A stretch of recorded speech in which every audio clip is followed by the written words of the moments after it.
Hey folks, welcome back to another review with yours truly, Sam Healey. Today we're taking a look at Spirits of the Forest. This is a Michael Schacht game that has actually been, this is a reprint.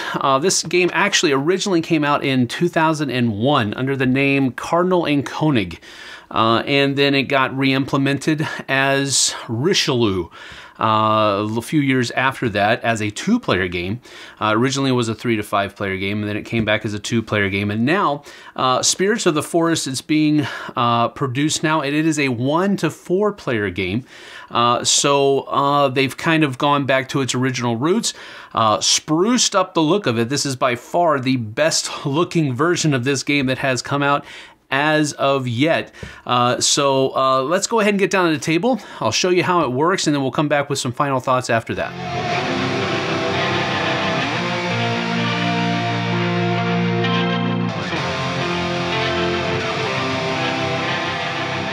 So here I have set up for you a 4-player game of Spirits of the Forest. Now, Spirits of the Forest is a game where you're basically just simply trying to collect sets of different kinds of spirits.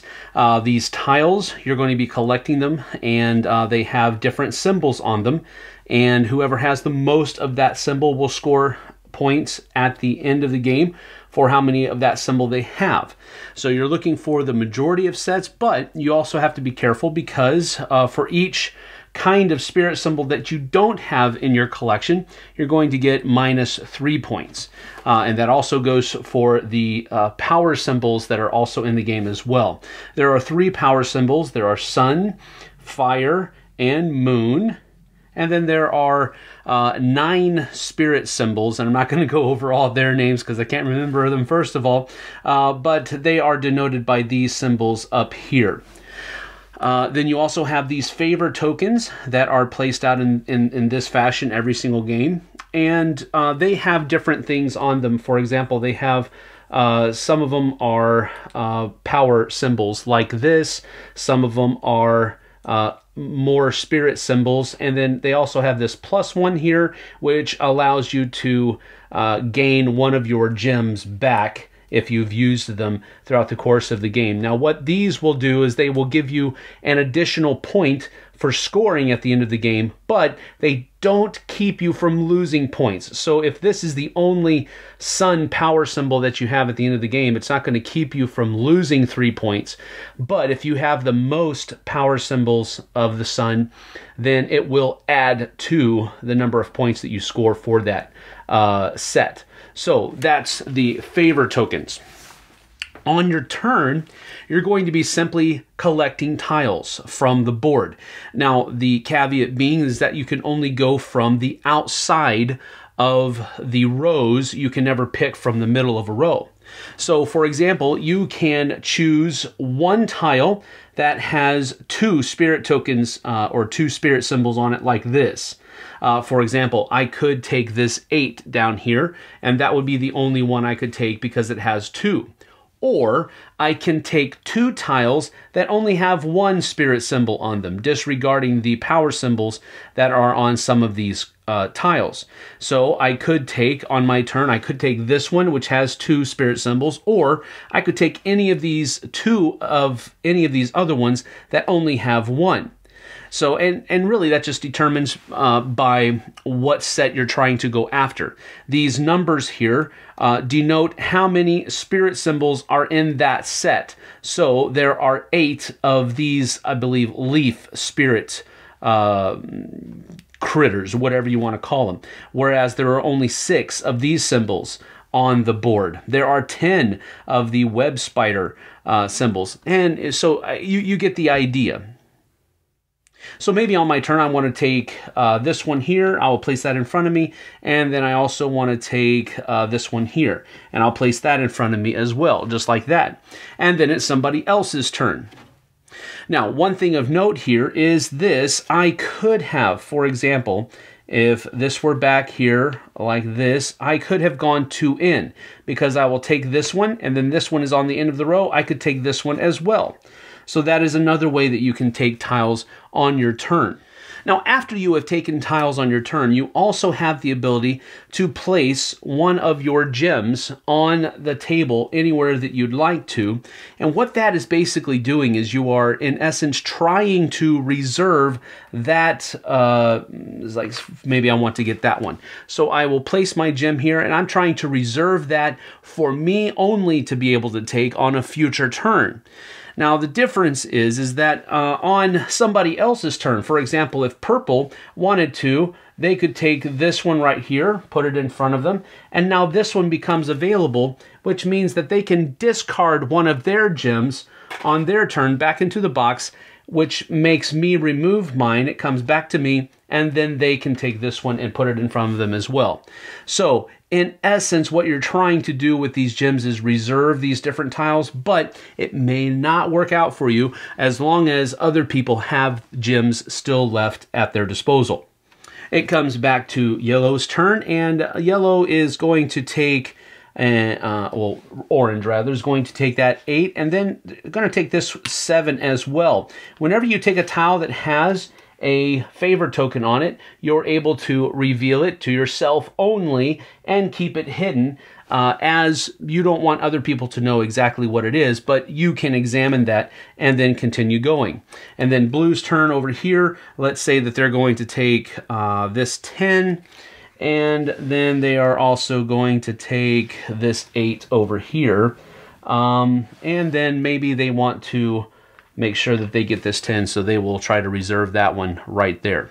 And so after all the tiles have been taken, maybe this was the setup that happened at the end of the game.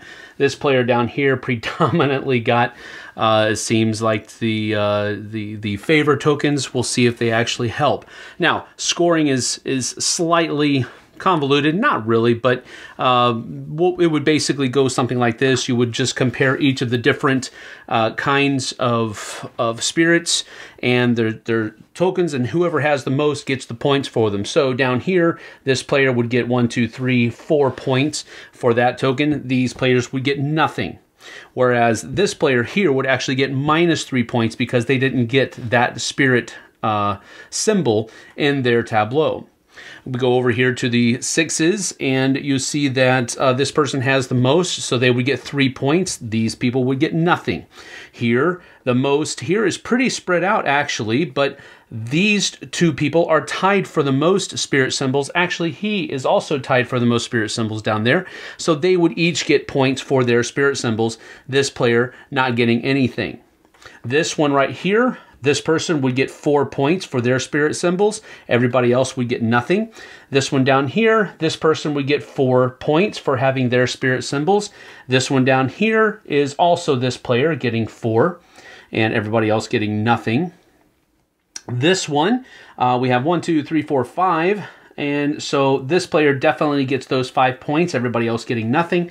This set right here, it looks like is held by this person here, and they will get 3 points for it, everybody else getting nothing.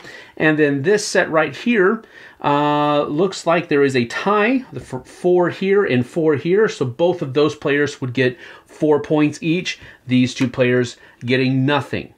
And then you would also go to the different power symbols. So for example, the sun. This player here has only 1. This one has 1, 2, 3. This one has 1, 2. That's it. And then this one has 1, 2, 3. So this player and I believe this player is tied for 3 each. They would get 3 points each for their suns. The fire power source, this person has 1. This person has 1, 2, 3. This person has 1. This person has 1, 2, 3, 4. So this person down here would get 4 points for the fire power sources. This person would get nothing. And then finally the moons, 1, 2, 3, 4. And then we have up here 1, over here, 1, over here, 1, 2, and 3 for this power token. So this person would get 4 points for their moon power tokens. And that's basically how scoring goes. Let's get to my final thoughts. So that is Spirits of the Forest. It's a pretty tried and true, simple set collection game where everything is out there on the table for you. There's really very few bits of hidden information, and that's really only on the favor tiles that players can keep secret until the end of the game. So that's the only real part of unknown information that you have in the game. Everything else is laid out there for you. You know what everybody else has. You know what you need to try to score points. Diversity is pretty important because you want to try to avoid getting those -3 points for not having the different kinds of spirits symbols. Or power symbols. So you want to try to watch that, but at the same time, as you saw with the scoring, it's okay to miss 1, maybe 2. You can still do pretty good by just getting a couple of different ones and maybe skipping on one of the other ones. So there is that. There's a little bit of strategy that comes to the game as far as what tiles to pick up and so forth. Now, one of the first pros of the game is that it teaches and plays absolutely simply. There is no difficulty in what you can do on your turns. It's very tried and true. You can take 1 or 2 tiles, depending on how many spirit symbols are on those tiles. Then you can place one of your gems if you would like to, or use one of your gems to make somebody else earlier on in your turn. So there's not a whole lot to think about on your turn. You're completely focused upon what you're trying to do and what you're maybe trying to keep other people from getting sets of. So there is a cool aspect to it that way, where it teaches very easily and it plays very easily. So I like that a lot. Another huge pro on this one is the fact that this one pops a lot. It is very colorful. There are a lot of neat designs to look at. Now, it's somewhat of an abstract form, especially the symbols on the cards themselves.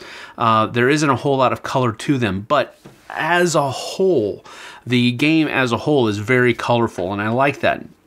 If you compare it to Richelieu or Kardinal versus König, this is by far the best looking version of this game. So if you have those other games, you might want to think about getting a little bit of a spruce up, a new paint job on your game, because that's basically what this is. Another pro is that it does have a solo mode. That's not a huge thing for me because I don't play games solo, but I do see that there are a lot of people out there that enjoy that and want to know that variation is there. And this game does have that variant mode for solo play in it, so that's another plus as well.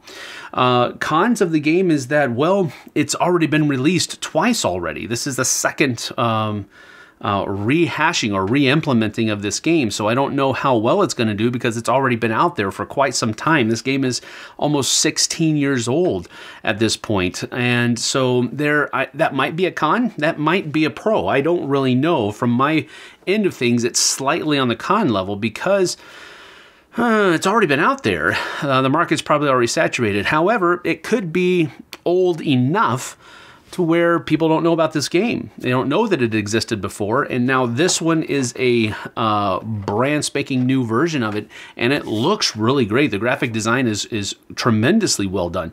So this could be a pro, but we'll have to wait and see. All in all, I think that, again, as I mentioned before, if you already own Richelieu or Cardinal versus König, or Cardinal and König, I don't remember exactly what the name is. If you already own those, I don't know if you want to get this one or not. I think you might, if you like the graphic design of it and how much better I think it looks than the other two versions of the game. But you might fall on the place where, I already own this game. I don't need to spend money on a new version of it. But it looks a lot better. So there's that differentiation that you have to make in your own mind on whether or not you're going to be purchasing Spirits of the Forest. Now, on that note, I do want to mention a really cool thing about what Thundergryph Games is doing with Spirits of the Forest in 2018.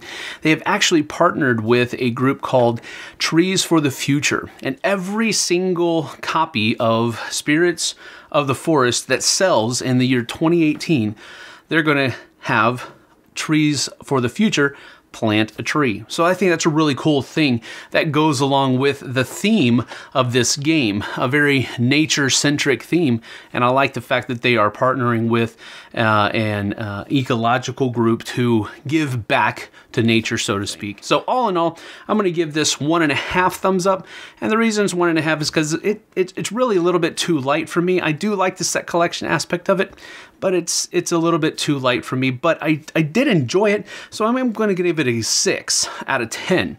But with that being said, that's it from me for Spirits of the Forest. We'll see you guys on the flip side.